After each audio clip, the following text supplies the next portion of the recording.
Hello students, good morning to all of you. क्या हाल चाल है आप सभी के। आई होप ज़बरदस्त होंगे और ज़बरदस्त तरीके से आपकी तैयारी भी चल रही होगी। दोस्तों एसएससी जीडी जो लोग नए जुड़ रहे हैं उन्हें बता दें कि एसएससी जीडी का प्रीवियस ईयर मैथ्स में आप लोगों को सॉल्व करा रहा हूँ इस सीरीज़ में, और जिसमें मैं 2021 में आए गणित के सभी प्रश्नों का शिफ्ट वाइज हल करा रहा हूँ।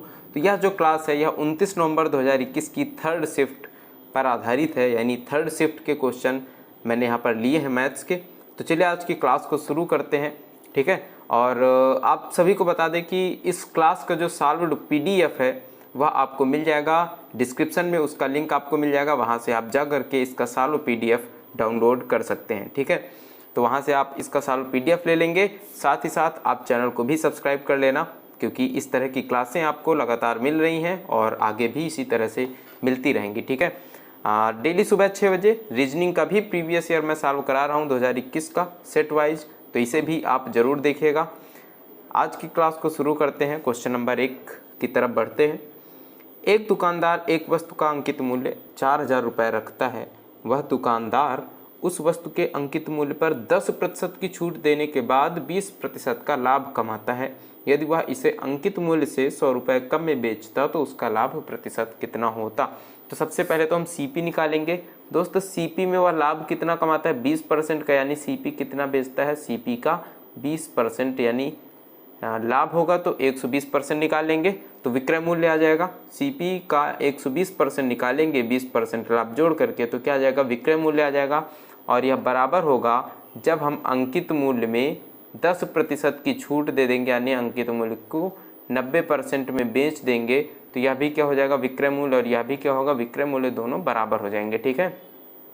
100 से 100 कैंसिल हो जाएगा, 0 से 0 कैंसिल हो जाएगा, 3 चौको 12 और 3 से काटेंगे तो 3 त्रिका 9, 4 से काट देंगे तो कितना आ जाएगा, 1000 आ जाएगा।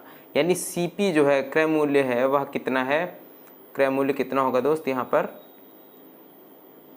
3000, क्योंकि यह 4 से 4 तो कैंसिल हो जाएगा ना, तो 3000 हो जाएगा, ठीक है। अब देखो जी, क्रय मूल्य हो गया है 3000, ठीक है।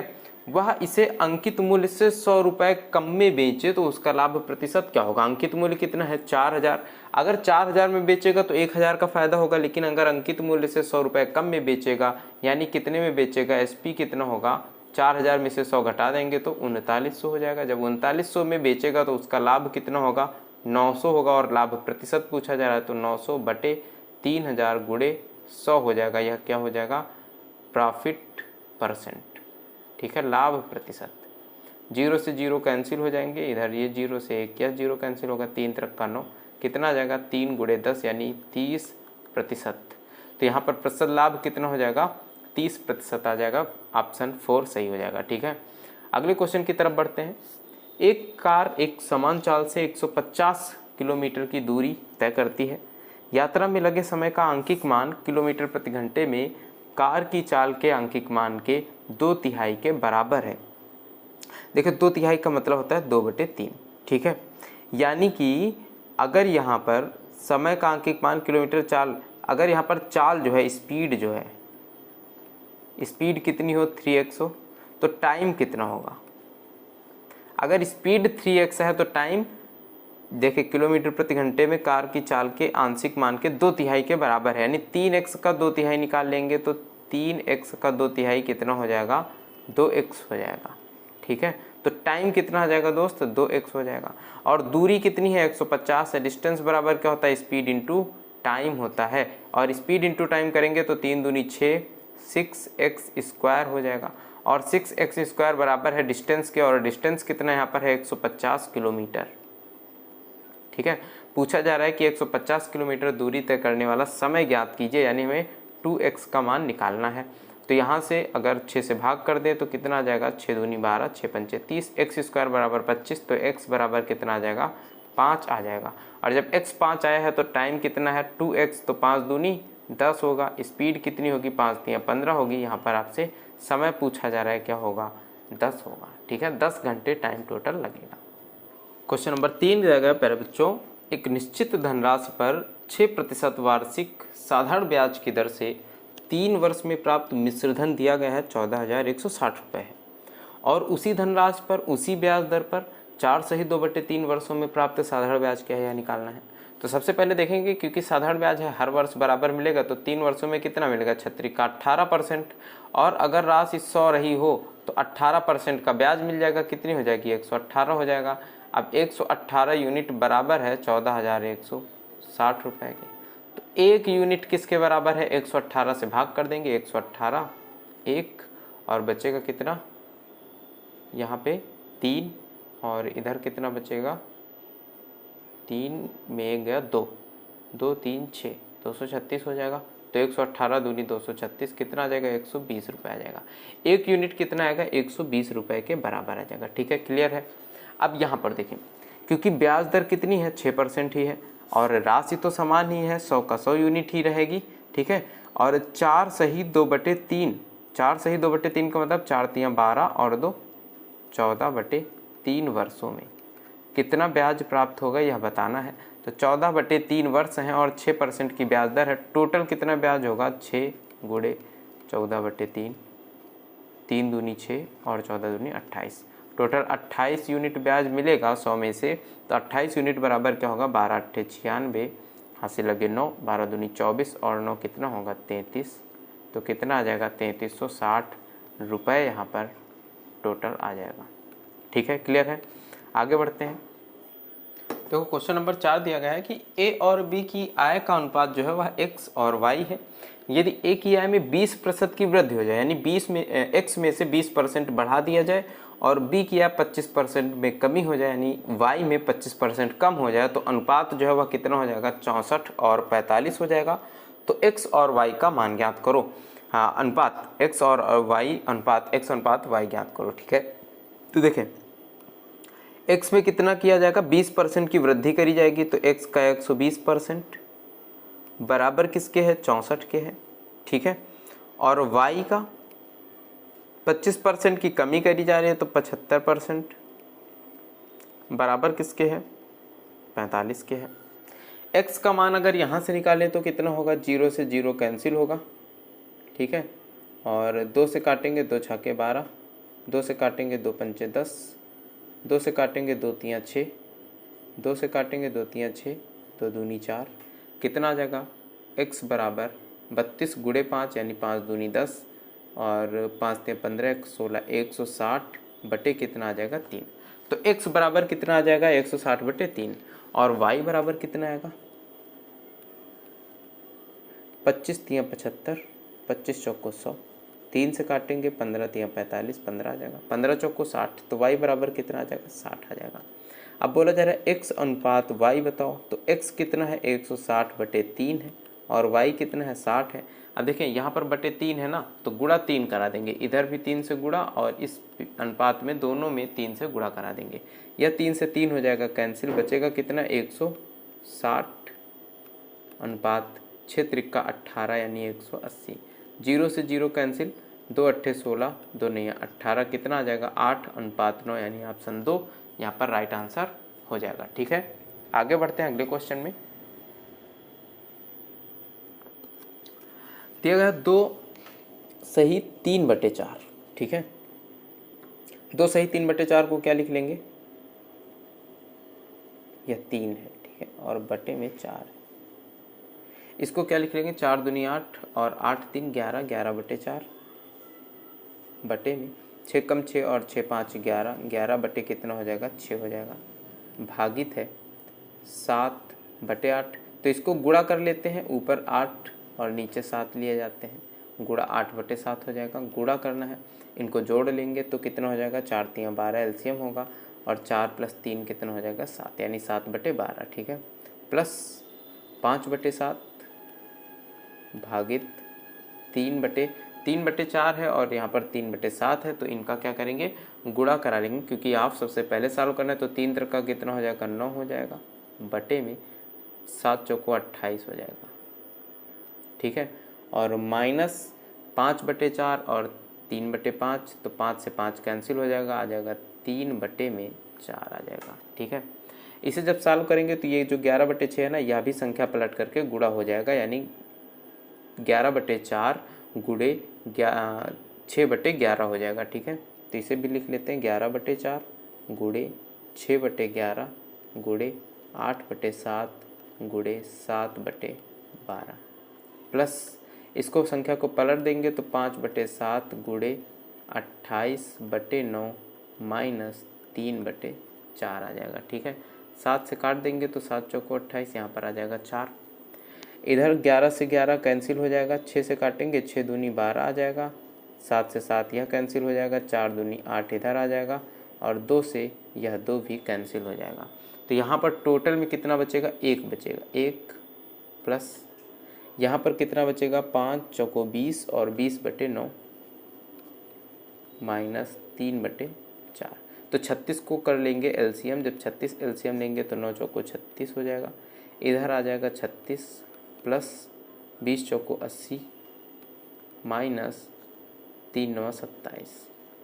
ठीक है, जब इसे सॉल्व करेंगे तो कितना आ जाएगा, 27 घटा देंगे 36 में से तो कितना बचेगा, 9 बचेगा और 9 इसमें जोड़ देंगे तो 89/36 और 36 दूनी 72 और 7 कितना होगा, 79 और 10 यानी 17। तो 2 सही 17/36, यहाँ पर कौन सा ऑप्शन है, ऑप्शन 4 यहाँ पर राइट हो जाएगा। ठीक है, आगे बढ़ते हैं अगले क्वेश्चन में।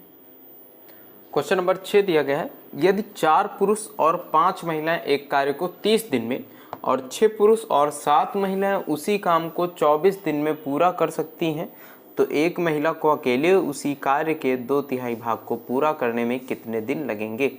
देखिए 4 पुरुष और पुरुषों की क्षमता मान लेते हैं m है, तो एक पुरुष अगर m काम करेगा एक दिन में तो टोटल 4 पुरुष कितना काम करेंगे, 4m काम करेंगे एक दिन में। और महिलाओं की क्षमता को w मान लेते हैं, तो 5 महिलाएं एक दिन में कितना काम करेंगी, 5w काम करेंगी। ठीक है, 4 मैन प्लस 5 वुमेन। ठीक है, इतना काम एक दिन में होगा। 30 दिन में कितना काम होगा, टोटल इसे 30 से गुणा कर देंगे तो यह 30 दिन का काम आ जाएगा।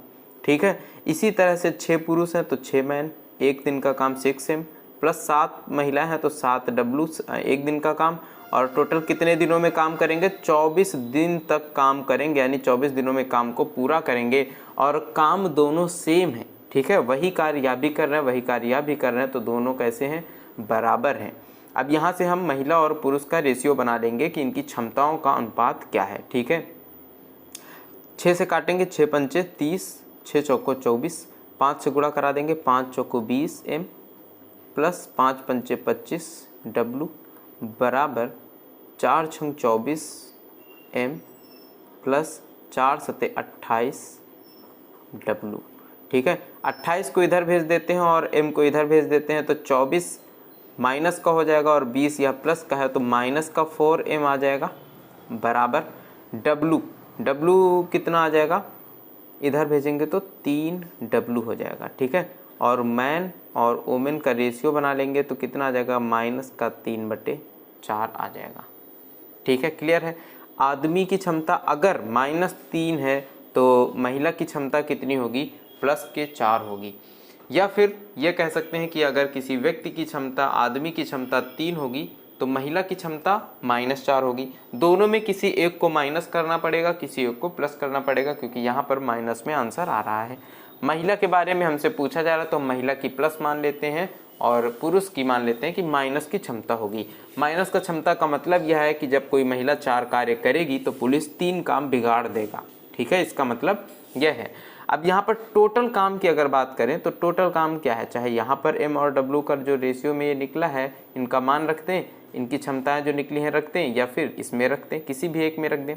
अगर इसमें रख देते हैं तो टोटल काम पता चल जाएगा कितना होगा, तो 4 गुणे m कितना है -3 प्लस 5 गुणे w कितना है 4, और इसका गुणा किससे करना है, 30 से करना है।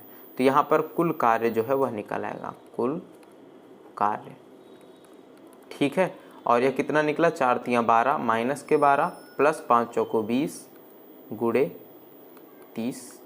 तो यह कितना हो जाएगा, 20 में से 12 घटेगा 8 आ जाएगा और 8 त्रिका 24, यानी कुल कार्य कितना होगा, 240 हो जाएगा। और 240 कुल कार्य के 2/3 भाग को, तो कार्य का 2/3 भाग कितना होगा, 2/3, 3 8 24 और 8 दूनी 16, कितना कार्य हो जाएगा, टोटल 2/3 भाग कितना हो जाएगा, 160 हो जाएगा। और इस 160 भाग को एक महिला कितने दिन में पूरा करेगी? तो एक महिला की क्षमता कितनी है दोस्त? 4 है, 4 से भाग कर देंगे, 4 चौको 16, कितने दिन आ जाएंगे? 40 दिन आ जाएगा। ऑप्शन 2 यहाँ पर राइट आंसर हो जाएगा। ठीक है, क्लियर है। आगे बढ़ते हैं अगले क्वेश्चन में। अगला क्वेश्चन दिया गया है, ए ने बी को 10,000 की राशि 10% वार्षिक चक्रवृद्धि ब्याज की दर पर 3 वर्ष के लिए उधार दी। चक्रवृद्धि ब्याज की दर पर उधार दी है, जबकि ब्याज की गणना वार्षिक चक्रवृद्धि आधार पर करी जाती है। सी ने उतनी ही राशि 11% वार्षिक साधारण ब्याज की दर पर समान अवधि के लिए डी को उधार दी।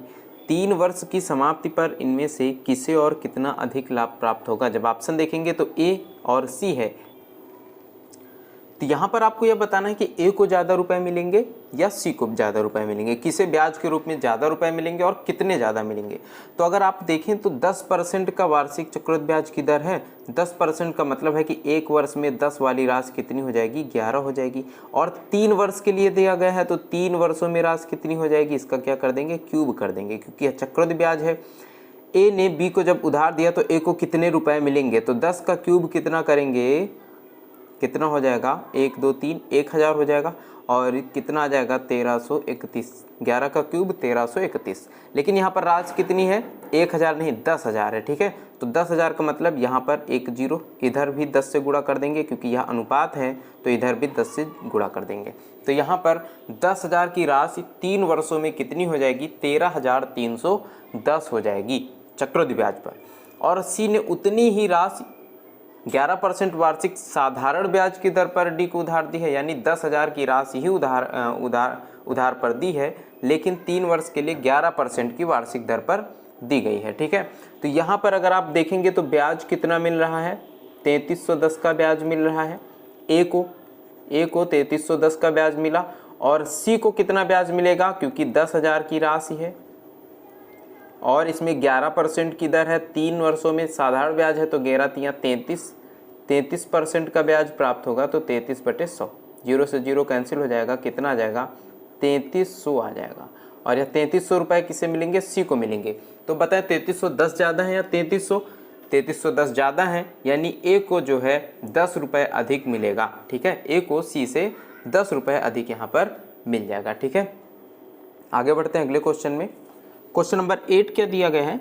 एक रेलगाड़ी की चाल 10 घंटों में प्रत्येक घंटे के बाद 3 किलोमीटर प्रति घंटे की दर से वृद्धि होती है, और उसके बाद यानी 10 घंटों के बाद 5 किलोमीटर प्रति घंटे की दर से वृद्धि होती है। यदि पहले 1 घंटे में तय की गई दूरी 40 किलोमीटर थी, यानी रेलगाड़ी की जो चाल थी वह शुरुआत में कितनी थी? पहले घंटे में 40 किलोमीटर प्रति घंटा थी, तो उसने 40 किलोमीटर की दूरी तय करी 1 घंटे में। तो रेलगाड़ी द्वारा 20 घंटों में तय की गई कुल दूरी ज्ञात कीजिए। सबसे पहले देखें, पहले घंटे में कितनी चली? 40 किलोमीटर। और उसके बाद इसकी जब चाल 3 किलोमीटर प्रति घंटा बढ़ जाएगी तो दूसरे घंटे में कितना चलेगी? 43 किलोमीटर। ठीक है, +3 कर दिया गया। दूसरे घंटे में कितना किया गया? +3। और उसके बाद कितना चलेगी? 46। यानी तीसरे घंटे में क्या किया गया? +6 किया गया, 3 दूनी 6। तीसरे घंटे में 3 का 2 से गुणा करा के 6 जोड़ दिया गया। ठीक है, तो इसी तरह से यहाँ पर अगले घंटे 3 बढ़ती जाएगी, तो लास्ट जो 10वां घंटा है उसमें कितनी बढ़ जाएगी? तो 3 9 27 इसमें बढ़ जाएगा, यानी कितना हो जाएगा? 67 यहाँ पे आ जाएगा। ठीक है, अब देखें 67 के बाद 10 घंटे कंप्लीट हो चुके हैं, 67 किलोमीटर की दूरी तय कर चुकी है रेलगाड़ी। अब इसके बाद 5 किलोमीटर प्रति घंटे की दर से वृद्धि होगी, तो 67 + 5 कितना हो जाएगा? 72। यानी कि 11वें घंटे में रेलगाड़ी 72 किलोमीटर चलेगी। और फिर 12वें घंटे में, 11 के बाद 12वें घंटे में कितना चलेगी? 77 चलेगी, क्योंकि फिर 5 किलोमीटर प्रति घंटे की दर से वृद्धि होगी। इसी तरह से वृद्धि कितनी हो जाएगी? 5 9 45, 72 + 45, तो लास्ट में 20वें घंटे में कितनी चलेगी? 72 + 45 कितना हो जाएगा? 117 आ जाएगा। ठीक है, तो अब आपको इन सभी दूरियों को जोड़ लेना है, और इन सभी को आप जोड़ लेंगे तो आपको पता चल जाएगा कि 20 घंटे में तय की गई कुल दूरी कितनी होगी। तो इन सभी को जोड़ने के लिए अब आपको एक फार्मूला पता होना चाहिए, या फिर मैंने संख्या पद्धति पढ़ाई है, SD यादव बुक का सॉल्यूशन कराया है, उसे आप जा करके देखेंगे। मैंने वहाँ पर बताया है कि किस तरह से आप इस तरह जब क्रम से संख्याएं दी गई हों और इन्हें जोड़ना हो तो आप जोड़ सकते हैं। ठीक है, जैसे यह 40 से 67 तक है, तो आप पहले पद और अंतिम पद को जोड़ लें तो कितना होगा?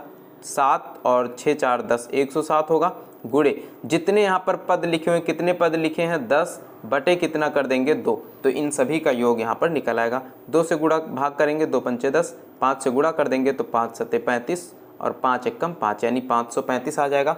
यह इन सभी ऊपर वालों का योग है और फिर नीचे वालों का योग करेंगे तो 72 प्लस 117 करेंगे कितना आ जाएगा 7 2 9 और 7 1 8 189 आ जाएगा। और 189 गुणे कितने पद यहाँ पर टोटल है, क्योंकि 10 घंटे तक चली है तो 10 पद होंगे, गुणे 10 बटे कितना कर देंगे 2 कर देंगे। ठीक है, अब 2 से इसे भाग करेंगे तो यहाँ पर आ जाएगा 5, 5 से गुणा करा देंगे तो 5 9 45, 5 अट्ठे 40 और 4 44, 5 एकम 5 4 9 945।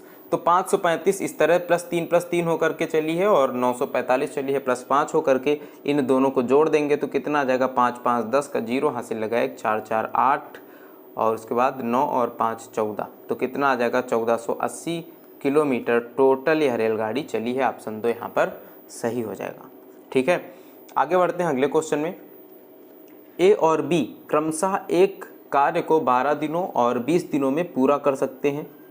ए और बी 12 और 20 दिनों में, ठीक है, वे 6 दिनों तक एक साथ मिलकर कार्य करते हैं। शेष कार्य सी द्वारा 12 दिनों में पूरा किया जाता है, तो बी और सी मिलकर उसी कार्य के 2/3 भाग को कितने दिनों में पूरा करेंगे। इनका एलसीएम लेंगे तो कितना आ जाएगा 60। ए की क्षमता 5 और बी की क्षमता 3, ठीक है, दोनों मिल करके 6 दिनों तक एक साथ कार्य करते हैं, तो 5 3 8 इन दोनों की क्षमता मिला दे तो कितना हो जाएगा 8 हो जाएगा। एक दिन का कार्य 8 होगा, 6 दिनों तक कार्य करेंगे तो 8 और गुणे 6 कितना हो जाएगा 8 6 48 हो जाएगा। अब जो 48 काम ए और बी मिल करके कर सकते हैं तो बचा हुआ काम कितना बचेगा, 60 में से 48 को माइनस कर देंगे, कितना बच जाएगा 12 बचेगा। अब 12 काम जो है वह सी के द्वारा 12 दिनों में पूरा किया जाता है, तो सी की क्षमता कितनी होगी, एक दिन में एक काम करने की होगी। ठीक है, तो यहाँ पर जो सी है उसकी क्षमता 1 हो जाएगी। अब बी और सी मिल करके उसी कार्य के 2/3 भाग, तो कार्य कितना है दोस्त 60 है और 60 का 2/3 भाग कितना होगा 3 दूनी 6 2 दूनी 4 यानी 40 होगा। ठीक है, तो 40 काम को बी और सी मिल करके कितने दिन में कंप्लीट करेंगे। बी की क्षमता है 3 और सी की क्षमता है 1, दोनों की मिला दें तो बी प्लस सी की क्षमता कितनी हो जाएगी 4 हो जाएगी और काम बचा है 40, तो 40/4 10 दिन यहाँ पर टोटल लगने वाला है। ऑप्शन 1 सही हो जाएगा। ठीक है, आगे बढ़ते हैं अगले क्वेश्चन में। एक कॉलेज में 80% छात्रों की आयु 20 वर्ष से कम है। 20 वर्ष से अधिक आयु वाले छात्रों की संख्या 20 वर्ष की आयु वाले छात्रों की संख्या जो कि 48 है के 2/3 के बराबर हैं। कॉलेज में छात्रों की कुल संख्या ज्ञात करो। देखिए 20 वर्ष की आयु वाले छात्र कितने हैं 48, तो 20 वर्ष वाले छात्र कितने 48 यानी 48 है। ठीक है, 20 वर्ष से अधिक आयु वाले छात्रों की संख्या इनका 2/3 है, तो 20 वर्ष से अधिक आयु वाले छात्र कितने हैं 20 वर्ष से अधिक, तो 20 वर्ष से अधिक कितने हैं इनका 2/3 यानी 48 का 2/3, तो 48 का 2/3 करेंगे कितना आ जाएगा 3 से काटेंगे तो 16 3 48 और 16 दूनी 32 छात्र हैं। ठीक है, अब एक कॉलेज के 80% छात्रों की आयु 20 वर्ष से कम है, या तो 20 वर्ष वाले हैं या 20 वर्ष से अधिक वाले हैं। इनको जोड़ेंगे, इन दोनों को जोड़ लेंगे तो कितना आ जाएगा 8 2 10 का 0 हासिल लगाए 4 4 8 यानी 80 छात्र हैं टोटल। और अगर 80% की आयु 20 वर्ष से कम है तो 20 वर्ष वाले या 20 वर्ष से अधिक वाले छात्रों की जो संख्या होगी वह कितनी होगी 20% होगी। 20% बराबर दिया गया है 80, तो 100% बराबर कितना होगा, कितना हो जाएगा 8 पंचे 40 यानी 400 हो जाएगा। 20 पंचे 100 5 गुना, इसी तरह से 8 पंचे 40 यानी टोटल कितनी आ जाएगी संख्या 400 आ जाएगी। ऑप्शन 3 यहाँ पर राइट आंसर हो जाएगा। ठीक है, एक व्यक्ति आरंभ में अपनी घड़ी अपनी बहन को 10% छूट पर बेचना चाहता था, जो उस घड़ी को खरीदना चाहती है। बाद में वह व्यक्ति इसे 12% छूट पर बेच देता है, जिससे उसके लाभ में 80 रुपये की कमी हो जाती है। घड़ी का अंकित मूल्य बताएं। देखें, अगर वह 10% छूट पर बेच रहा था तो 10% की छूट दे रहा था, जब 12% की छूट पर बेचा तो 2% अधिक की छूट दे दिया, और 2% अधिक की जो छूट है यहाँ पर जो 80 उसके लाभ में कमी है वह 80 रुपये ज़्यादा की छूट हो जाएगी। ठीक है, उसकी बहन के लिए 80 रुपये ज़्यादा की छूट हो गई है, तो यह जो 2% है यह बराबर है 80 रुपये के। ठीक है, और अंकित मूल्य कितना होगा, 100% होगा, क्योंकि 100% का ही 10% यहाँ पर छूट था और 100% का ही 12% छूट है, जो 2% अधिक है। ठीक है, तो 100% यहाँ पर निकाल लेंगे, 2% बराबर 80 है तो 1% बराबर 40 होगा, 100% बराबर कितना होगा, 4000 रुपये, यानी ऑप्शन 3 यहाँ पर राइट आंसर हो जाएगा। ठीक है, आगे बढ़ते हैं अगले क्वेश्चन में। 18,000 की राशि को 13.1/3% वार्षिक दर पर 2.1/4 वर्ष के लिए निवेश करने पर प्राप्त मिश्र धन कितना होगा यदि ब्याज की गणना 9 मासिक चक्रवृद्धि आधार पर करी जाती है। तो सबसे पहले जो यह रेट दिया गया है इस रेट को निकालेंगे कि अगर 9 महीने में ब्याज लग रहा है तो रेट ऑफ इंटरेस्ट क्या होगा। 12 महीनों का रेट ऑफ इंटरेस्ट क्या होगा, 12 महीने में 12 महीने 13 तिया 39, 1 40/3% है, तो 9 महीनों में क्या होगा, 9 महीने में 40/3, 12 नीचे चला जाएगा और 9 से ऊपर गुणा कर देंगे। ठीक है, 3 त्रिका 9, 3 चौको 12, 4 धामा 40, यानी कितने परसेंट आया, 10%। तो जब प्रत्येक 9 महीने में ब्याज लगेगा तो वह 10% लगेगा। ठीक है, और कितने बार ब्याज लगेगा इसके लिए हमें समय को देखना होगा। एक वर्ष में कितने महीने होते हैं, 12 महीने, 2 वर्षों में 24 महीने, और 1/4 वर्ष में कितने महीने होंगे, तो 12/4 कर देंगे। टोटल महीने कितने हो जाएंगे, यहाँ पर अगर देखें 2 सही 1/4 वर्ष में तो कितने हो जाएंगे, 4 दूनी 8, 1 9, 9/4 वर्ष है, और एक महीने में 12 महीने, तो 4 तिया 12, यानी 9 त्रिका कितने महीने हो जाएंगे, 27 महीने हो जाएंगे। और जब 27 महीने में प्रत्येक 9 वर्ष में हमें, प्रत्येक 9 माह में हमें ब्याज लेना है तो कितने बार ब्याज मिलेगा, 9 त्रिका 27, यानी कि 3 बार यहाँ पर ब्याज हमें लेना पड़ेगा, काउंट होगा। ठीक है, और यहाँ पर रुपए कितने हैं, 18,000। क्लियर है, 10% का ब्याज लगेगा, 3 बार काउंट करना है, तो 10% इसका निकालेंगे, आ जाएगा 1800। अगले साल जब यहाँ पर अगले 9 महीने में ब्याज लगेगा तो मूलधन पर 1800 लगेगा, और इस ब्याज पर कितना लग जाएगा, 180, क्योंकि 1800 का 10% भी ब्याज लगेगा। और फिर जब तीसरे 9 मासिक चक्रवृद्धि ब्याज तीसरी बार लिया जाएगा तो मूलधन पर 1800, 180 इसका और 180 इसका कितना हो जाएगा, 360, और इसका कितना होगा, 18 होगा। ठीक है, जब इसे हम काउंट कर लेंगे तो हमारा टोटल जो चक्रवृद्धि ब्याज है वह आ जाएगा, और फिर उसे 18,000 में जोड़ देना है तो हमें मिश्रधन प्राप्त हो जाएगा। ठीक है, तो 18,000 प्लस 18 तिया 54, और यहाँ पर हो जाएगा 5400, फिर 180 प्लस 360 कितना होगा, 540, और प्लस 18, इसे हम जोड़ लेंगे तो कितना आ जाएगा, इधर लिख लेते हैं, 18 1 और 4 1 5 और 5 4 9, 8 5 13 2, 23,958। ऑप्शन 1 यहाँ पर राइट आंसर हो जाएगा। ठीक है, आगे बढ़ते हैं अगले क्वेश्चन में। इसका मैं मान बताना, तो सबसे पहले जो ऑफ लिखा हुआ है इसे सॉल्व करेंगे तो कितना हो जाएगा, 3 दूनी 6 हो जाएगा यहाँ पर, यानी 3 गुणे 2 बटे कितना हो जाएगा, 3 दूनी 6। भाग की जगह पर हमने या बटे वाला निशान लगा दिया। ठीक है, गुणे 3 भागित ब्रैकेट है, ब्रैकेट के अंदर सॉल्व करेंगे सबसे पहले, तो ऑफ सॉल्व होगा, 5 पंचे 25, यानी 5 प्लस 5 गुणे 5 और बटे में 25 माइनस 5, और इसे ऑफ लिखा हुआ है तो 5 दूनी 10, यहाँ पर 2 आ जाएगा, 5 बटे कितना हो जाएगा, 2, प्लस 7 दूनी 14, तो 2 बटे कितना हो जाएगा, 14 हो जाएगा। ठीक है, अब इसे हम सॉल्व करेंगे तो कितना आ जाएगा, 3 दूनी 6 और 6 से 6 कैंसिल हो जाएगा, बचेगा 1, 1 से 3 का गुणा करेंगे तो कितना आ जाएगा, 3 ही आ जाएगा। ठीक है, लेकिन उससे पहले में यह भाग करना होगा, तो यहाँ पर कितना आ जाएगा, 1 गुणे 3 यानी 3 भाग 5 पंचे 25 से 25 कैंसिल हो जाएगा, बचेगा कितना, 1। ठीक है, और 1 + 5 कितना हो जाएगा, 6 हो जाएगा, और 6 - 5/2 यहाँ पर लिखा हुआ है, तो 6 - 5/2 प्लस 2/14 1/7 हो जाएगा। ठीक है, 3 भागित 6, 6 दूनी 12 और 12 - 5 कितना होगा, 7, तो 7/2 हो गया प्लस 1/7। इधर ये भाग लगा हुआ है, गुणा लगा देंगे, 3 × 2/7 आ जाएगा प्लस 1/7 है, 3 दूनी 6, 6/7 प्लस 1/7, 7 एलसीएम हो जाएगा नीचे, 6 1 7 ऊपर हो जाएगा, 7 से 7 कैंसिल, कितना आ जाएगा, 1 आ जाएगा। ऑप्शन 4 यहाँ पर राइट आंसर हो जाएगा। ठीक है, आगे बढ़ते हैं।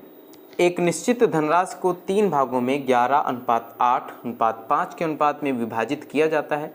यदि तीसरा भाग 530 रुपये है तो अन्य 2 भागों का योग कितने रुपए होगा। तीसरा भाग क्या है, यह 5 यूनिट है और 5 यूनिट बराबर कहा जा रहा है 530 है, तो पहले वाले 2 भागों का योग जो है वह कितना होगा, 11 + 8 कितना होगा, 19 यूनिट बराबर क्या होगा, यह हमें बताना है। तो यहाँ पर सीधे सीधे हमें कैलकुलेट करके बताना है, कैलकुलेशन करना है। ठीक है, 5 से इसे काट देंगे तो 5 × 5, 5 × 6 = 30। 1 यूनिट बराबर 106 के है, तो 19 यूनिट बराबर 106 गुणे कितना हो जाएगा, 19 हो जाएगा। ठीक है, 19 से गुणा करा देना है, 19 × 6 कितना होता है, 114, 4 हासिल लगे 11, 19 × 1 = 19, तो यहाँ पर 0 हो जाएगा, 19 0 0 1 आ जाएगा, फिर हासिल बचेगा 1, 19 × 1 = 19, 1 20, तो कितना आ जाएगा, 2014 आ जाएगा, यानी ऑप्शन 3 यहाँ पर सही हो जाएगा। ठीक है, क्लियर है। आगे बढ़ते हैं अगले क्वेश्चन में। यदि एक संख्या का 15% उसी संख्या के 9% से 33 अधिक है। अब देखें, किसी संख्या तो वही है ना, उसका 15% अगर 9% से 33 अधिक है, तो यहाँ पर परसेंट में देखें कितना ज़्यादा है, 6% ज़्यादा है। 6% बराबर कितना होगा, 33 होगा। तो वह संख्या कौन सी है पूछा जा रहा है, 2% अगर निकालना हो तो 3 से काट दे, 3 दूनी 6, और यहाँ पर कितना आ जाएगा, 11। संख्या में पता करनी है तो संख्या के लिए क्या करेंगे, 100% निकालेंगे, इसे 50 से गुणा करेंगे तो ये हो जाएगा 100%, इसे भी 50 से गुणा कर देंगे तो 11 × 25 = 55, यानी 550 हो जाएगा। ऑप्शन 4 यहाँ पर राइट आंसर हो जाएगा। अगला क्वेश्चन दिया गया है, प्रत्येक 2.5 सेंटीमीटर त्रिज्या वाले 9 धातु के गोलों, ठोस गोलों को पिघलाकर 7.5 सेंटीमीटर ऊंचाई वाले एक ठोस बेलन के रूप में ढाला जाता है। बेलन के वक्र पृष्ठ का क्षेत्रफल कितना होगा। तो सबसे पहले तो इनका आयतन बराबर हमें करना होगा। ठीक है, क्योंकि कोई भी चीज़ अगर पिघला करके कुछ दूसरा बनाया जाता है तो उनमें उनका आयतन ही बराबर होता है। ठीक है, तो गोले का आयतन क्या होता है, गोले का आयतन होता है 4/3 πr³। तो यहाँ पर जो गोले का आयतन है वह बराबर होगा इस बेलन के आयतन के, और बेलन का आयतन क्या होता है, πr² × h। ठीक है, और r हमें यहाँ पर बेलन की त्रिज्या दी नहीं गई है, तो यहाँ पर मान रख देते हैं 4/3 × पाई × r कितना है, 2.5 × 2.5 गुणे 2.5। लेकिन यहाँ भी हमें देखना है कि यह कितने गोले हैं, धातु के 9 धातु के ठोस गोले हैं, तो 9 गोलों का आयतन जो है वह एक बेलन के आयतन के बराबर होगा, तो इसीलिए यहाँ पर गुणे 9 भी कर देंगे, बराबर है पाई × r हमें दिया नहीं गया है, तो r² × h कितना है, 7.5 है। क्लियर है। अब यहाँ पर देखिए 3 से इसे विभाजित करेंगे तो 3 × 9 आ जाएगा, और 3 से जब इसे काटेंगे तो कितना आ जाएगा, 2.5 आ जाएगा, और 2.5 से यह 2.5 कैंसिल हो जाएगा, पाई से यह पाई कैंसिल हो जाएगा। यहाँ पर बचेगा कितना, r² बराबर बचेगा 2.5 गुणे 2.5 गुणे कितना, 4।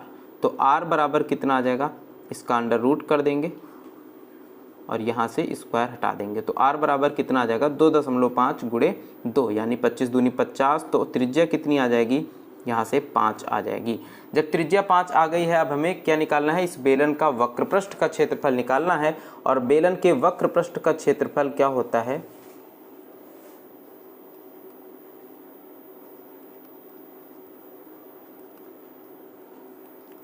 2πr × h, 2 गुणे पाई में आंसर है तो पाई लिखा रहने देंगे, × 5 × h कितना है, 7.5 है। ठीक है, 75 दूनी 150 और 15 पची 75 हो जाएगा, यानी 75 पाई जो है यहाँ पर आंसर हो जाएगा, ऑप्शन 2 सही हो जाएगा। ठीक है, आगे बढ़ते हैं अगले क्वेश्चन में। गीता ने 9.50 प्रत्येक की दर से 80 संतरे खरीदे और इसमें से 25% को 12 रुपये प्रत्येक की दर से और शेष संतरों के 1/3 संतरों को 10 रुपये प्रत्येक की दर से बेचा। 25% का कुल लाभ प्राप्त करने के लिए उसे शेष संतरों में से प्रत्येक को कितने मूल्य पर बेचना चाहिए। 25% का कुल लाभ प्राप्त करना है। सबसे पहले तो देखेंगे कि 9.5 का अगर एक संतरा खरीदा तो 80 संतरे कितने के हुए, टोटल जो उसका सीपी है, टोटल सीपी वह कितना इसका पड़ा।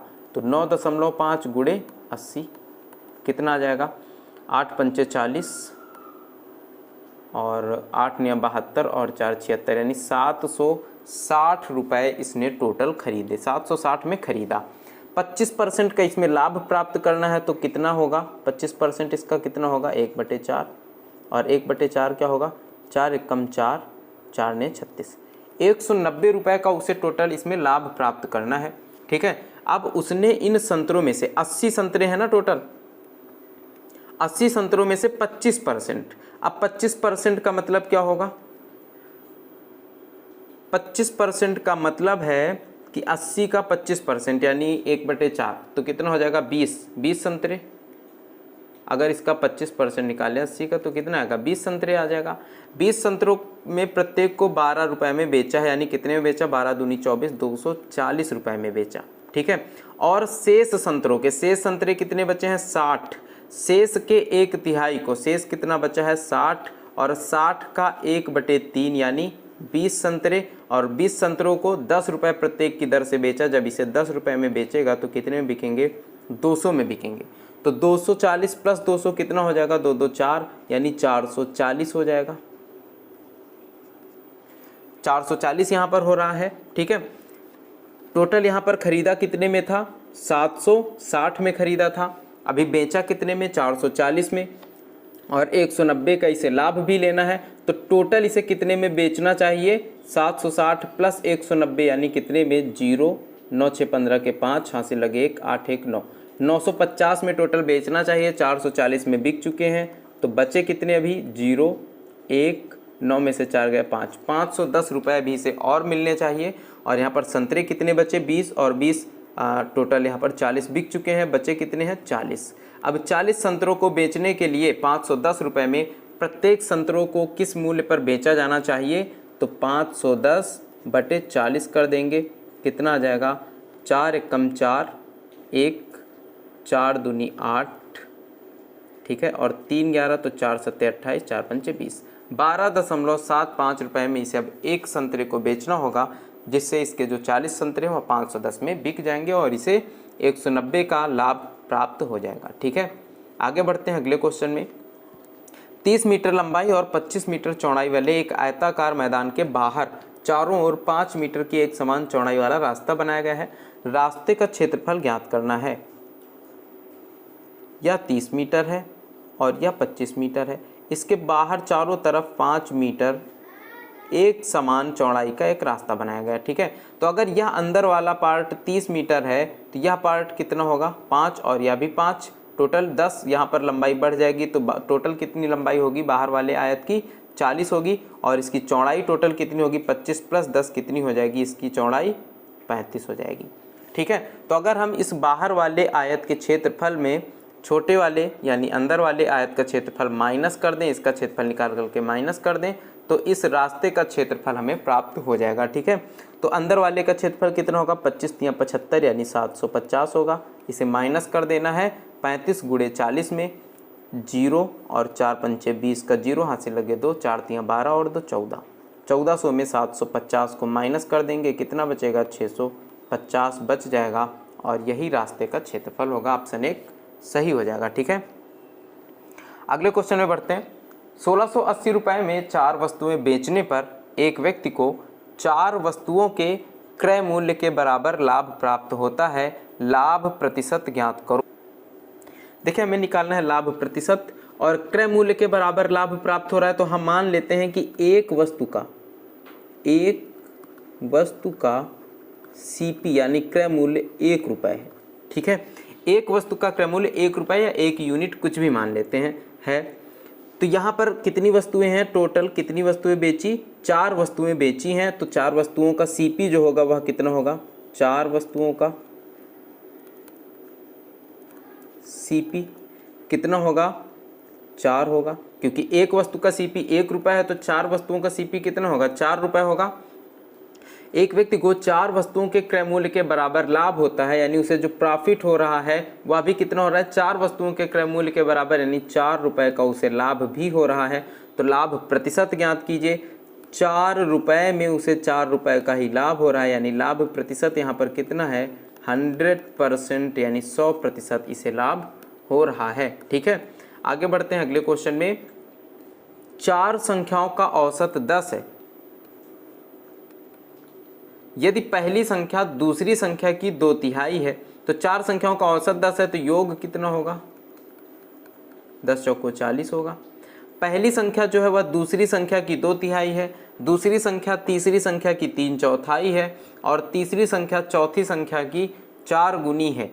ठीक है, अब देखिए यहाँ पर 1 2 3 और 4 संख्याएं हम यहाँ पर मान लेते हैं, और चौथी संख्या अगर x है तो तीसरी संख्या क्या है, इसकी 4 गुनी है, चौथी संख्या की 4 गुनी यानी 4x है। ठीक है, और दूसरी संख्या तीसरी संख्या की 3/4 है, यानी 3/4 है, तो दूसरी संख्या कितनी होगी, 3x होगी। और पहली संख्या दूसरी संख्या की 2/3 है, तो पहली संख्या कितनी होगी, 2x होगी। ठीक है, और इन सभी का योग कितना होगा, 40 होगा। इन सभी को जोड़ लेंगे तो कितना आ जाएगा, 2 3 5 4 9 1 10, 10x बराबर 40 है, तो x बराबर क्या आ जाएगा, 4 आ जाएगा। पूछा जा रहा है कि तीसरी संख्या कौन सी है, तो तीसरी संख्या कितनी है, 4x, 4x बराबर कितना हो जाएगा, 4 चौको 16 हो जाएगा, यानी ऑप्शन 4 यहाँ पर राइट आंसर हो जाएगा। ठीक है, आगे बढ़ते हैं।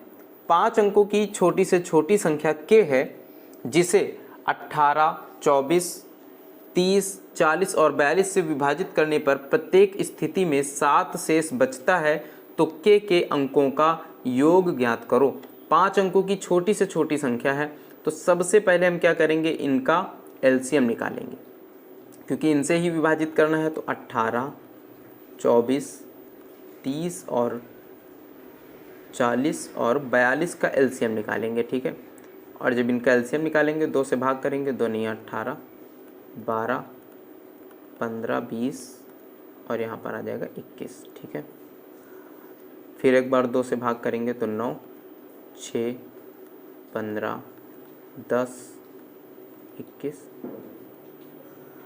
3 से भाग कर देंगे तो 3 त्रिक का 9, 3 दूनी 6, 3 पच्ची 15, 10, 3 सत्ते 21, 7 आ जाएगा। ठीक है, अब 10 जो है उस 10 में 5 और 2 भी शामिल है, तो 5 दूनी 10, यानी 10 यहाँ पर ऑलरेडी लिखा हुआ है। ठीक है, तो यहाँ पर अब इनका LCM कितना आ जाएगा, 2 गुणे 2 गुणे 3 गुणे 3 गुणे 7 गुणे 10। LCM कितना आ जाएगा, 7 त्रिक का 21 और 21 तियाँ 63। ठीक है, और 2 दूनी 4, 4 तियाँ 12, 4 छंग 24 और 1 25, कितना आ जाएगा, 2520। 5 अंकों की सबसे छोटी संख्या बोला जा रहा है ना, तो 4 अंकों की छोटी संख्या यानी ये है 2520 है। अगर हमें 5 अंकों की संख्या निकालनी, इसे 4 से गुणा कर देंगे तो कितना आ जाएगा, 0, 4 दूनी 8, 4 पंचे 20 का 0, हाथ से लगे 2, 4 दूनी 8 तो 10, कितना आ जाएगा, 10,080। यह सबसे छोटी ऐसी 5 अंकों की संख्या है जो इन सभी से विभाजित हो रही है। ठीक है, लेकिन विभाजित करने पर 7 शेष बचता है, तो इसमें +7 कर देंगे तो कितनी हो जाएगी संख्या, 10,087 हो जाएगी। ठीक है, अब इस 10,087 के अंकों का योग हमें बताना है। इनको जोड़ लेंगे तो कितना होगा, 8, 1 9 और 9 7 16 हो जाएगा, यानी ऑप्शन 4 यहाँ पर सही होगा। 1 + 0 + 0 + 8 + 7 बराबर कितना होगा, 16 होगा।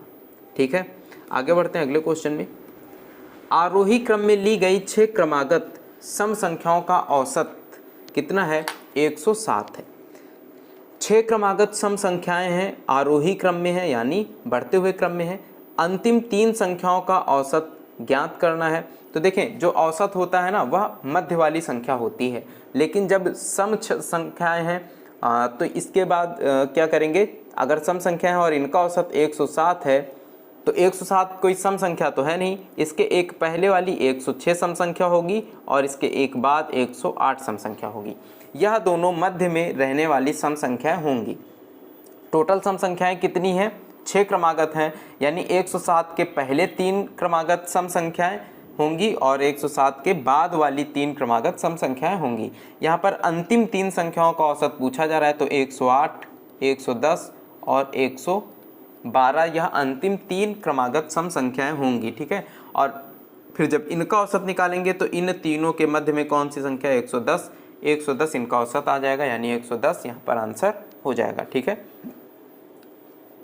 अगला क्वेश्चन यहाँ पर दिया गया है, एक वस्तु के लिए 40% और 30% के दो क्रमिक छूटों के समतुल्य एक छूट कितनी होगी? तो यहाँ पर फार्मूला लगा देंगे x + y + xy बटे 100, और छूट है तो दोनों माइनस में होंगे, -40 -30 और माइनस का गुणा हो जाएगा +4 × 12 बटे 100, 0 से 0 हो जाएंगे कैंसिल। यहाँ पर -40 और -30 कितना हो जाएगा? 70 + 12, ये है माइनस में, बचेगा कितना? 58%।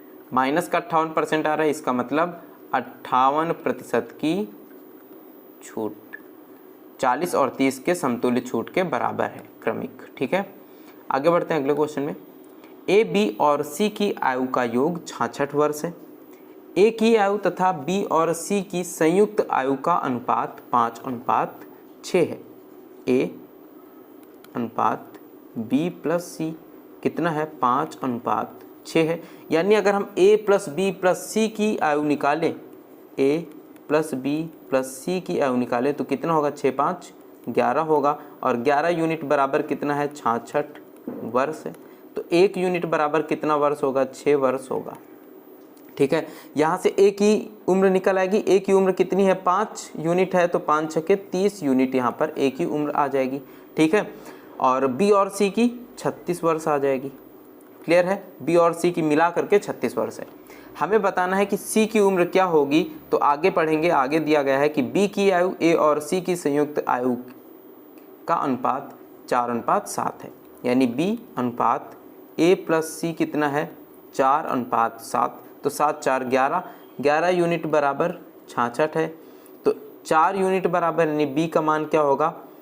4 × 24। बी की उम्र कितनी होगी दोस्त? 24 होगी, और ए प्लस सी की उम्र कितनी हो जाएगी? 6 × 7 = 42 होगी। और 42 में ए और सी में देखें, ए प्लस सी 42 है, ए की उम्र है 30, तो सी की उम्र क्या होगी? सी की उम्र हो जाएगी 12 वर्ष। ठीक है, तभी तो 12 और 30 को जोड़ेंगे कितना आ जाएगा? 42 आ जाएगा। आगे बढ़ते हैं अगले क्वेश्चन में। वह बड़ी से बड़ी संख्या ज्ञात करें जो 228, 282 और 288 को पूर्णतः विभाजित कर सकती है। यहाँ पर हमें 228, 282 और 288 का क्या निकालना है? HCF निकाल लेना है। तो इनका HCF क्या होगा? बस फटाफट से निकाल लेते हैं। अगर हम 282 से 288 को भाग करें, एक बार जाएगा 282 आ जाएगा, कितना आ जाएगा? यहाँ पर 6 आ जाएगा। अब 282 को 6 से भाग करेंगे तो 6 × 4 = 24, 4 × 2 = 6 × 7 = 42, पूरा कैंसिल हो जाएगा।